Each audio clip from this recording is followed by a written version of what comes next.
हमारा मैट्रिक्स का 12वां वीडियो है। हम लोग अभी एमसीक्यू एंड पीवाईक्यू कर रहे थे। अब देखिए नेक्स्ट क्वेश्चन हमारा 11 क्वेश्चन पिछले 2 वीडियो में किए थे, 10वां और 11वां वीडियो में। तो देखिए कह रहा है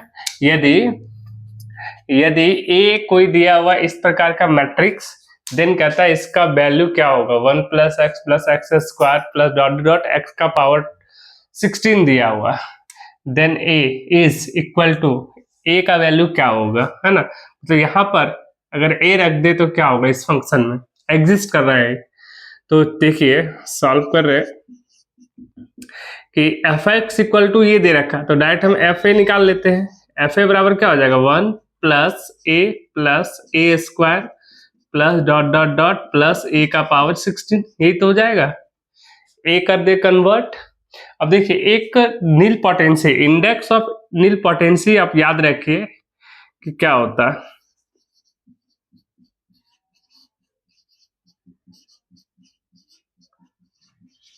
इंडेक्स ऑफ नील पोटेंसी कहता है कि 0 0 या मान लीजिए k है और 0 और a बराबर कोई मैट्रिक्स इस प्रकार दिया और k इक्वल टू नॉट 0, तो कहेंगे कि ये नील पोटेंसी है। ऐसा तब कहते हैं, नील पोटेंसी उसको कहते हैं जब किसी दो मैट्रिक्स को आपस में गुना करने पर 0 हो जाए। जब दो मैट्रिक्स को आपस में गुना करने पर 0 आ जाए तो उसको बोलते हैं नील पोटेंसी। और जितने जितने ऑर्डर के आप साथ गुना करते हैं वो कहलाता है इंडेक्स ऑफ नील पोटेंसी। यहाँ हम 2 ऑर्डर का लिए हुए, 2 ऑर्डर का है ना। 2 ऑर्डर देखिए a स्क्वायर करते तो दो मैट्रिक्स a इंटू ए हो जाना चाहिए। a इंटू ए करने पर यदि 0 हो जाए,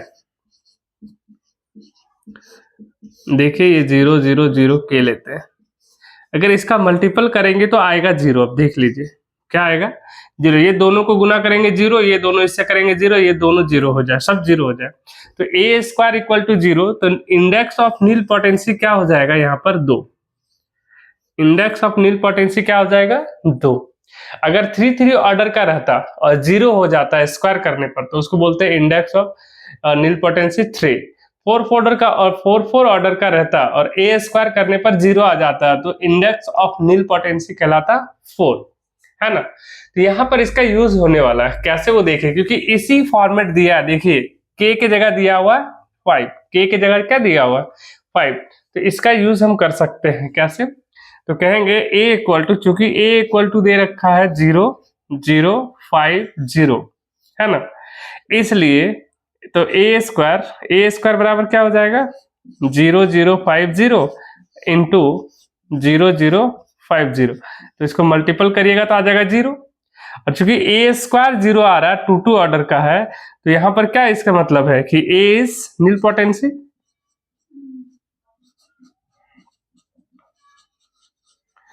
A इज नील पोटेंसी हो जाएगा। तो A is nil potency, then चूंकि देखिए a स्क्वायर इक्वल टू 0 हो रहा है, तो a क्यूब बराबर भी 0 होगा। नील पोटेंसी कहता है कि एक बार a स्क्वायर इक्वल टू 0 हो गया तो a क्यूब लीजिए, a4 लीजिए, a का पावर 5 लीजिए, 6 लीजिए, 7 लीजिए, जो भी ले लेंगे उस सभी का वैल्यू 0 हो जाएगा।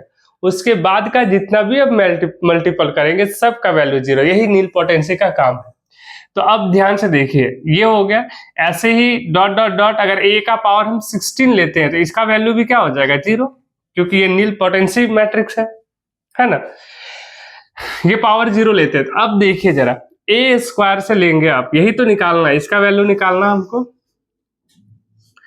fa बराबर ये क्या होगा, तो अब ध्यान से देखिए यहां से लेकर 16 तक ये पूरा का वैल्यू क्या हो जाएगा, 0 हो जाएगा, कि a square 0, a cube 0, a का पावर 16 0, तो यहां से यहां तक लेकर हो जाएगा 0, है ना।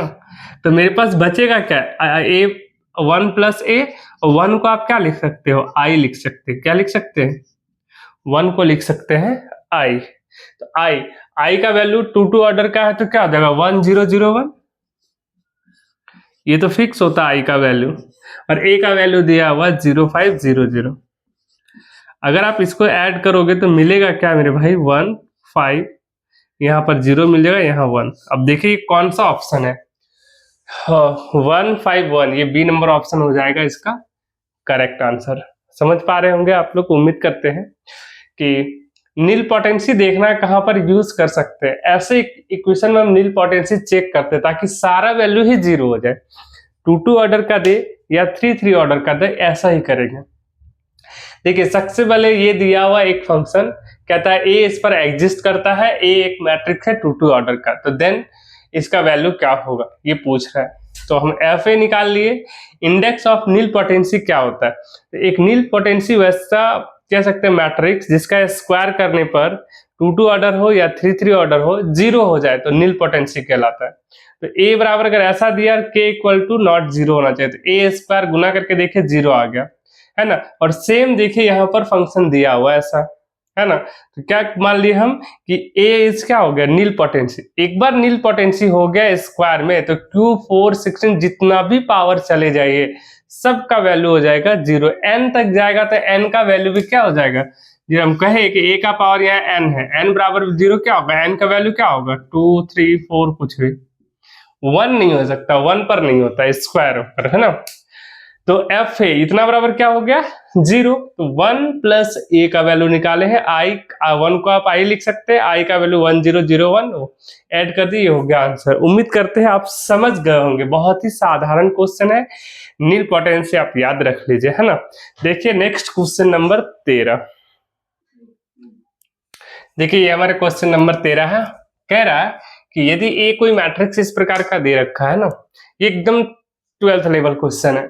कहता है 6a इनवर्स इक्वल टू ये वैल्यू दे रखा है, तो c एंड d का वैल्यू निकालिए। c एंड d क्या है, नॉन वेरिएबल नंबर। चलिए देखिए, तो एक मैट्रिक्स a दे ही रखा है 1 0 0 0 1 -2 0 1 4, है ना, ये दे रखा। तो अगर इनवर्स चाहिए तो आपको डिटरमिनेंट निकालना पड़ेगा, और दो वैल्यू 0 दे रखा तब तो बहुत आसान हो गया। अब इसको सॉल्व करेंगे, 4 और 2 कितना हो जाएगा 6, क्या हो जाएगा determinant of A equal to mod, हाँ ए 6 हो गया। अब चाहिए आपको एडजॉइंट ऑफ ए।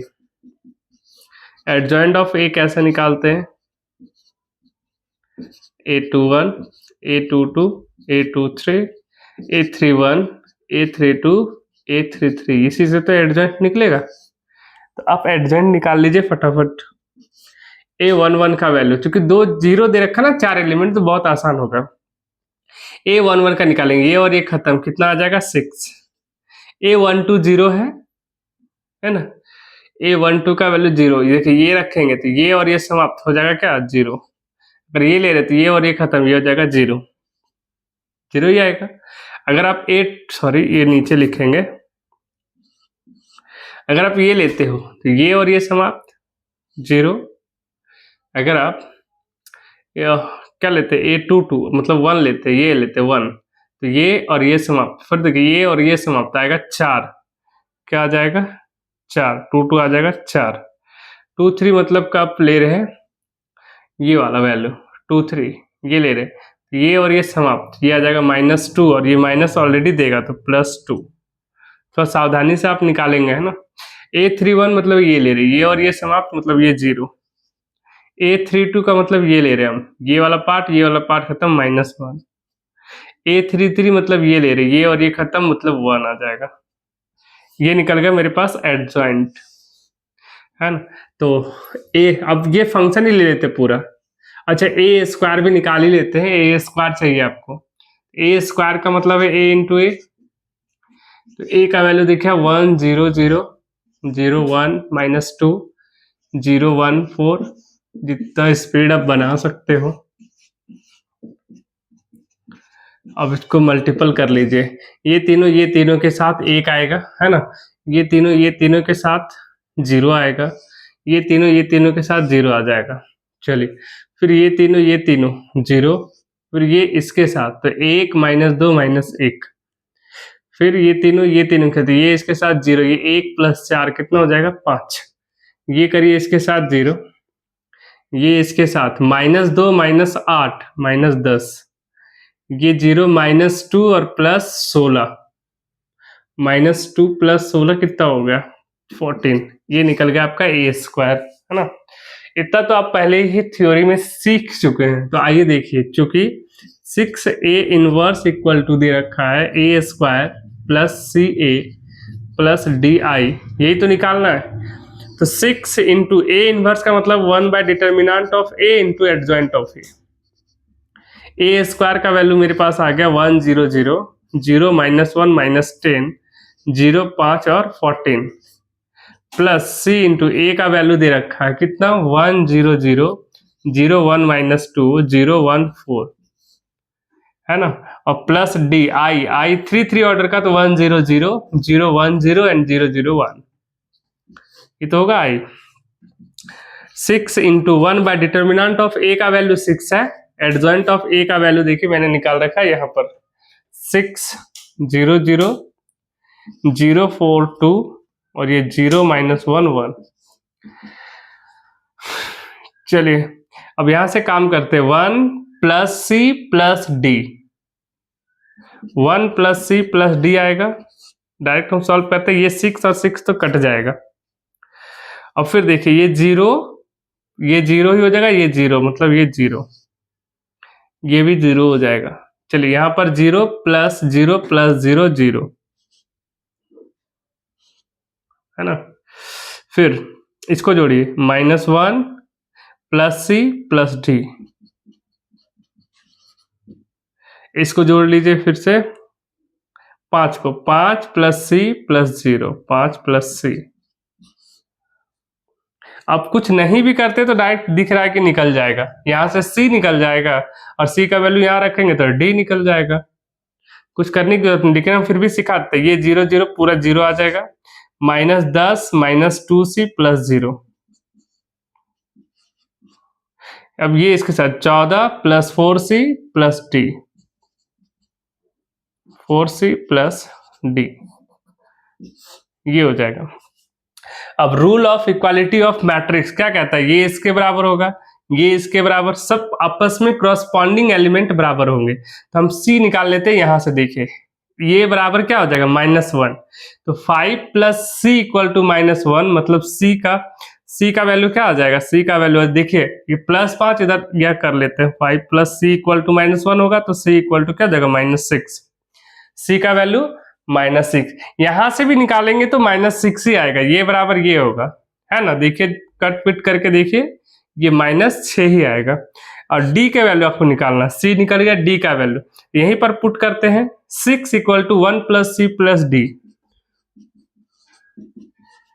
तो c का वैल्यू क्या आ गया -6, तो 1 plus -6 plus d equal to 6। अब -6 में से एक गया -5 उधर जाके क्या हो जाएगा प्लस, मतलब कितना हो जाएगा 11, तो c का वैल्यू हो जाएगा -6 और d का वैल्यू हो जाएगा 11। तो आपसे पूछा क्या है, c, d की वैल्यू, c, d की वैल्यू, तो c का वैल्यू क्या आ गया, c का वैल्यू आ गया -6 और d का वैल्यू आ गया 11। देखिए -6 और 11 का वैल्यू कौन सा है, -6 11 यही है, ये आंसर हो जाएगा। आपको एग्जाम में स्पीड बढ़ाना पड़ेगा, ठीक है, आप इस ओके देख लीजिए, यहां से आप सॉल्व कर लेंगे, है ना, ये दिख नहीं रहा होगा नीचे आपको, तो -6 1 -6 -5 उधर जाके हो गया 6 11 हो जाएगा, है ना। देन d इक्वल टू क्या हो जाएगा 6 + 5 यानी 11, है ना। तो ये उतना भी टफ नहीं है, आप स्पीड बढ़ाएंगे एग्जाम में, कोई क्वेश्चन बहुत सेकंड में बन जाएगा, 5 सेकंड 6 सेकंड में बन जाएगा, तो हो सकता है उसका टाइम आप यहाँ देंगे तो ऐसे क्वेश्चन कर पाएंगे। आप प्रैक्टिस से बने रहिए, एक बार में बन जाना चाहिए, ऐसा नहीं गुना करने में गलती हो गया, एक मिस्टेक होगा आंसर नहीं मिलेगा, समय बर्बाद हो जाएगा आपका, फिर वहां कोई रास्ता नहीं दिखेगा, है ना। एक बार में सही दिखना चाहिए, सारा डाटा आपका सही आना चाहिए, जैसे हम बना रहे, वो आपके प्रैक्टिस पर निर्भर करता है, आप कितना प्रैक्टिस करते हैं, माइंड कितना कंसिस्टेंस है कि वहां पर जब एग्जाम दे रहे हो तो एकदम फोकस होना चाहिए, एक जरा भी इधर उधर हुआ तो गड़बड़ा जाएगा। तो आप ऐसे सॉल्व कीजिए कि एक भी डाटा गलत ना हो, शॉर्ट करेंगे तब भी, हम देखिए शॉर्ट में सारी चीज किए, डाटा गलत नहीं होना चाहिए किसी कीमत पर। तो चलिए नेक्स्ट देखते हैं हम लोग 14 नंबर क्वेश्चन, आइए देखते हैं 14। चलिए देखिए ये 14 नंबर क्वेश्चन कहता है the rank of the matrix, ये दिया हुआ है, एज क्या होगा 0 1 2 3, तो किसी भी मैट्रिक्स का रैंक निकालने के लिए सबसे पहले आपको जानना है कि एक्लोन फॉर्म क्या होता है। तो एक्लोन फॉर्म में यहाँ समझा दे रहा है, यहाँ हम लोग वीडियो यहाँ इस क्वेश्चन को सॉल्व करेंगे। एक्लोन फॉर्म ये कहता है कि कोई भी मैट्रिक्स लीजिए, कितने भी ऑर्डर का लीजिए, कोई फर्क नहीं पड़ता, कि सबसे ज्यादा जीरो जो होगा, मतलब जीरो, वो नीचे होगा। हम 5 ले रहे हैं, फिर ऐसा होगा, यहाँ पर कोई एलिमेंट होगा, फिर ऐसे होगा, यहाँ पर कोई एलिमेंट होगा, यहाँ पर कोई एलिमेंट होगा, यहाँ एलिमेंट है, यहाँ एलिमेंट है, यहाँ एलिमेंट है, यहाँ एलिमेंट है, यहाँ एलिमेंट है, यहाँ एलिमेंट है, यहाँ एलिमेंट है, ये पूरे एलिमेंट है। अब ध्यान से समझना, है ना, ये एक्लोन फॉर्म है। यहाँ पर इसके जगह कोई मेरे पर एलिमेंट भी हो सकता है ना। अगर यहाँ एलिमेंट होगा तो 1 0 घट जाएगा, ठीक है। तो नीचे एलिमेंट या तो देखो ये नहीं हो, यहाँ से स्टार्ट हो, ये भी एक एक्लोन फॉर्म है, इसको भूल जाइए, ये भी एक्लोन फॉर्म है, ये भूल जाइए, ये भी एक एक्लोन फॉर्म है, ये भूल जाइए, ये भी एक्लोन फॉर्म है। एक्लोन फॉर्म का मतलब होता है जिससे सबसे ज्यादा शून्य दिखेगा वो सबसे नीचे होगा, और उसके ऊपर में उससे कम शून्य वाला एलिमेंट होगा, उसके ऊपर कम एलिमेंट वाला, यहाँ से एक्लोन फॉर्म हो जाएगा। और रैंक, इस मैट्रिक्स का रैंक पूछेगा क्या होगा, तो इस मैट्रिक्स का रैंक क्या हो जाएगा मेरे भाई, इस मैट्रिक्स का रैंक, रैंक करने का मतलब non zero element, non zero element मतलब नॉन जीरो रो कौन कितने हैं, नॉन जीरो रो। तो देखिए इसमें तो टोटल जीरो है, तो इसको बोल जाए इसमें एक एलिमेंट नॉन जीरो है, इसमें नॉन एलिमेंट जीरो है, नॉन एलिमेंट जीरो है। तो 1 2 3 4 5 ऐसे रोज हैं जिसमें नॉन एलिमेंट जीरो है, तो यहाँ पर कितना हो जाएगा रैंक इस मैट्रिक्स का 5। यदि हम इतना ही लेते तो 1 2 3 4 हो जाता, इसको बोलते हैं हम एक्लोन फॉर्म। तो इस फॉर्म में इसको कन्वर्ट करना पड़ेगा। सबसे पहले कोशिश करेंगे तीनों का तीनों जीरो हो जाए, फिर 2 जीरो हो जाए, वैसा कोशिश करेंगे। तो इसको हम लोग एक्लोन फॉर्म में चेंज करते हैं। तो मान लीजिए कि एक मैट्रिक्स ए बराबर दिया है आपके पास 1 1 1 1 -1 0 1 1 1, ठीक है। अगर ये दिया है तो सबसे पहले जीरो, अगर देखिए अगर हम ये R3 मानते हैं, ये तो आपको पता है ये R1 है, ये R2 है और ये R3 है। तो अगर R3 में से R1 को घटा दे तो ये सारा का सारा एलिमेंट जीरो हो जाएगा। देखिए जरा, R3 से चलते हैं और R3 माइनस R1 कर लेते हैं, है ना। और अगर R2 में करना चाहते हैं तो केवल आप जोड़ देंगे तब भी 2 जीरो हो जाएगा। अगर हम R2 से चलते हैं और R2 प्लस R1 कर लेते हैं तो क्या मिल जाएगा मैट्रिक्स। देखिए 1 पर तो काम नहीं कर रहे, 1 पर काम नहीं कर रहे, 1 पूरा पूरा कंप्लीट। R1 पर आप काम नहीं कर रहे, R2 पर काम कर रहे हैं। क्या कर रहे हैं, R2 को R1 से जोड़ रहे हैं, ठीक है। तो 1 + 1 क्या हो जाएगा 2, और ये क्या हो जाएगा, ये हो जाएगा 0 और ये हो जाएगा 1। कोई फायदा नहीं हो रहा है इससे, छोड़ो इसको भी नहीं लेते हैं। चलिए 1 - 1 ये 0, R3 माइनस R1 कर रहे हैं तो कितना आ जा रहा है ये मेरे पास, ये 0 ये 0 ये 0, 3 जीरो आ गया। और हम ये चाहेंगे ये 0 हो जाए, यहाँ वाला एलिमेंट। तो ये करना क्या होगा, ये R2 पर हम काम कर रहे हैं, R2 में 0 चाहिए हमको, तो R2 पर काम कर रहे हैं, है ना। तो R2 का वैल्यू क्या हो जाएगा, हम चलते हैं R2, ठीक है, और माइनस, ये प्लस कर ले तब भी या माइनस कर ले तब भी बन जाएगा। प्लस कर लीजिए आप, प्लस R1, तो इसको जोड़ेंगे तो क्या हो जाएगा 0। ये यहाँ पर माइनस कर लो तब भी ये 0 हो जाएगा। कोई भी कर लीजिए, कोई फर्क नहीं पड़ता, आपको प्लस करना मन है प्लस करिए, 0 दोनों में आ जाएगा। R1 पर आप काम नहीं कर रहे, R2 पर काम कर रहे, R2 में से R1 को घटा रहे, ये 0, इसमें इसको घटा रहे तो -2, इसमें इसको घटा रहे -1 आ जा रहा है, ठीक है। ये आ गया 0 0 0। हम क्या बोले, अब ये एक्लोन फॉर्म में हो सकता है, हम क्या बोले, सबसे कम सबसे ज्यादा जीरो जो नीचे है उसके कम वाले जीरो ऊपर है, उसके बाद हो ना हो कोई फर्क नहीं पड़ता। तो सबसे नीचे ये मेरा पर आ गया तीनों के तीनों जीरो। अब देखिए ये 0 हो गया तो ये एक्लोन फॉर्म में आ गया, एक्लोन फॉर्म में आ गया तो इसका रैंक कितना होगा, rank of the matrix A क्या हो जाएगा, rank of the matrix A क्या होगा। तो जितने नॉन एलिमेंट रो है, यहाँ पर 3 रो है 1 2 3, तो नॉन एलिमेंट वाला ये है, नॉन एलिमेंट जीरो वाला ये है, तो रैंक कितना हो जाएगा 2। एक क्वेश्चन और करवाते हैं ताकि आपको समझ आ जाए कि एक्लोन फॉर्म में चेंज करने पर रैंक क्या होगा। थोड़ा सा टफ लेते हैं, ये बहुत आसान है, जीरो करना आसान था इसलिए। चलिए देखिए दूसरा। ठीक है, स्टार्ट। देखिए एक दूसरा ले रहे हैं हम, रैंक कैसे निकालते हैं सीख लीजिए। रैंक पूछता है क्वेश्चन तो रैंक देखते हैं। एक्लोन फॉर्म में ऐसे लाना है आपको। तो मान लीजिए कि एक आपके पास दे रखा है एक मैट्रिक्स ए, वो दे रखा है 0 0 -3 9 3 5 और 3 1 1। तो सबसे ज्यादा जीरो वाले को हम नीचे ला सकते हैं। तो यहाँ हम R1 R2 को चेंज कर सकते हैं या R1 R3 को चेंज कर सकते हैं, जो मन वो कर सकते हैं, या आप तीनों यहाँ जीरो कर सकते हो। तीनों जीरो करना चाहते हैं, तीनों जीरो हो जाएगा।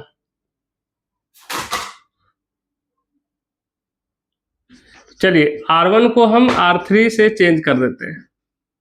तो A इक्वल टू क्या हो जाएगा 3 1 1। R3 का एलिमेंट चला गया R1 में, R1 आ जाएगा R3 में। और ये किसी के साथ भी चेंज कर सकते हो, कोई दिक्कत नहीं है ना। अब हम चाहते हैं ये एलिमेंट एक जीरो हो जाए कैसे भी करके, या एक और जीरो कर सकते हैं इसको हम। तो अगर हम R3 से चले, R3 और +3 इंटू R1 कर दे तो ये जीरो हो जाएगा, पर ये बाकी एलिमेंट चेंज हो जाएगा। तो ऐसा नहीं कर सकते, हम R2 पर चलते हैं। इसको करना है जीरो, तो R2 के पास 9 है, अगर 3 इंटू R1 कर ले, 3 तिया 9 हो जाएगा, होगा ना। तो R2 + 3 इंटू R1। अब ध्यान से देखिए R2 का वैल्यू कितना है 9, अच्छा माइनस करना पड़ेगा तब जीरो होगा।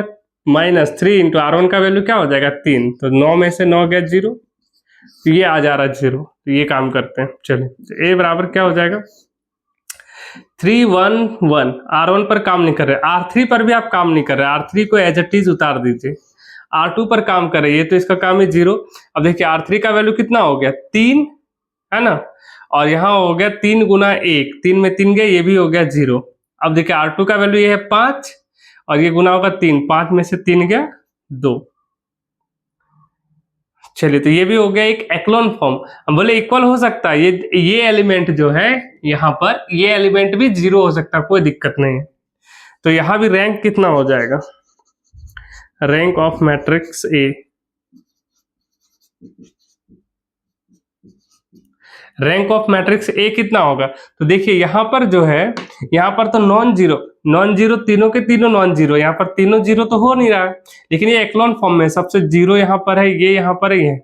एक और जीरो हो जाता चलता, यहाँ जीरो नहीं रहता तब भी चलता, ठीक है। यहाँ मान लो कोई एलिमेंट है तो 2 जीरो, उसके बाद 1 या 2 बराबर हो सकता है, और उससे कम वाला ऊपर है। तो ये भी नॉन जीरो है, ये भी नॉन जीरो वाला रो है, ये भी नॉन जीरो वाला है, तीनों के तीनों नॉन जीरो वाला है। तो रैंक क्या हो जाएगा इसका 3, है ना। देखिए वहां पर यदि ऐसा रहता तो हम कहते 1 2 3 4 5, 5 रैंक हो जाता, लेकिन ये है तो ये पूरा का पूरा जीरो है, तो जीरो वाले को छोड़ दिए तो 5 ही हुआ। पिछले वीडियो में 2 था तो 2 ही लिखे, तो इसका आंसर क्या हो जाएगा डी। तो रैंक निकालना है ऐसे ही, सबसे ज्यादा जीरो होगा और नीचे करना। अब यहाँ तो दोनों ही इक्वल है, इसको नीचे करिए इसको ऊपर, कोई फर्क नहीं पड़ता है। यही एक्लोन फॉर्म का एक है, एक्लोन फॉर्म आपको याद रखना है तभी रैंक निकलेगा। चलिए नेक्स्ट क्वेश्चन देखते हैं, क्वेश्चन नंबर 16। देखिए क्वेश्चन नंबर 16 ये कहता है कि ए कोई मैट्रिक्स दे रखा है, तो इनमें से कौन सा वैल्यू सही होगा, है ना। तो इतना a का पावर क्यूब दिया, 4 तक दे रखा है ना, तो a का पावर 4 तक आप काम कर पाएंगे, ये इंपॉर्टेंट नहीं। इससे अच्छा है कि एक आपको बता रखे कैरेस्टेटिक इक्वेशन क्या होता है, तो वो उससे आप कोशिश कीजिए वो यूज करते हैं। कैरेक्टरिस्टिक, इसका हम जिक्र किए थे कल। कैरेक्टरिस्टिक इक्वेशन के बारे में आपको बताया था कि ये होता क्या है, lambda square minus trace of A into lambda plus determinant of A equal to 0, ऐसा एक इक्वेशन होता है। इस इक्वेशन को आप देखिए जरा सॉल्व, इसलिए मैं ऐसा कर रहे हैं क्योंकि हमको दिख रहा है कि ट्रेस ऑफ ए मेरा हो जाएगा 0, इसलिए इसका यूज कर रहे हैं। ट्रेस ऑफ ए का क्या मतलब होता है, एडिशन ऑफ मेन डायगोनल। तो एडिशन ऑफ मेन डायगोनल मतलब 0 + 0 क्या बना देगा, 0, पूरा एलिमेंट मेरा 0 हो जाएगा, है ना। अब डिटर्मिनेंट, तो इसका डिटर्मिनेंट भी कितना आसान है, क्रॉस मल्टीपल गुना करिए मतलब एक आ रहा, ये क्या आ जाएगा एक, तो मेरे पास ये बचेगा। इसका यूज करने का यही मकसद है ना। तो अब जरा देखिए ट्रेस ऑफ ए, तो ट्रेस ऑफ ए का वैल्यू कितना हो जाएगा, addition of main diagonal, addition of main diagonal, main diagonal. तो एडिशन ऑफ मेन डायगोनल मतलब कहीं इसका वैल्यू पूछ रहा है, तो 0 + 0 यानी कितना आ जा रहा है 0। अब यहां से आप निकाल लेंगे डिटर्मिनेंट ऑफ ए क्या हो जाएगा, तो डिटर्मिनेंट 0 1 -1 0, ये तो जगह 0, रूल कहता है क्या माइनस, और ये 1 × -1 मतलब +1, क्या आ जा रहा है +1। तो यहां पर यदि पुट करेंगे तो आएगा क्या λ²। अब ये पर देखिए minus trace of A, trace of A का वैल्यू हो गया 0 × लैम्डा, और प्लस मॉड ऑफ ए का वैल्यू हो गया 1, मॉड नहीं डिटर्मिनेंट। इसको सॉल्व करेंगे तो आएगा λ² + 1 = 0। और चूंकि इस मैट्रिक्स का यूज कर रहे हैं मतलब यहाँ आप ए रख सकते हैं लैम्डा के जगह, तो a² + 1 बराबर क्या आ गया 0। तो a² + 1 बराबर 0, तो a² बराबर क्या आ गया -1, मतलब a का पावर 4 = कितना हो जाएगा 1, दोनों तरफ स्क्वायर करेंगे तो -1 का स्क्वायर 1 हो जाएगा। अब जरा इसको पुट करके देखिए वैल्यू कौन सा इक्वल हो जाएगा। अगर हम यहाँ a² का वैल्यू आप -1 रखते हो तो -1 + 1 ये 0 हो जाएगा, है ना। और यहाँ पर a² का वैल्यू रखेंगे -1, तो -1 -1 -2 ये नहीं होगा, ये बिल्कुल गलत हो जाएगा। अब यहाँ पर वैल्यू रख के देखते हैं a का पावर 4, a का पावर 4 का वैल्यू कितना हो जाएगा 1, 1 में से 1 गया 0। अब a² का वैल्यू -1 + 1 हो जाएगा 0, मतलब ये बिल्कुल करेक्ट है। अच्छा कौन सा करेक्ट नहीं यही पूछा, तो पहला नंबर ही इसका सही हो जाएगा, ये तो करेक्ट हो गया,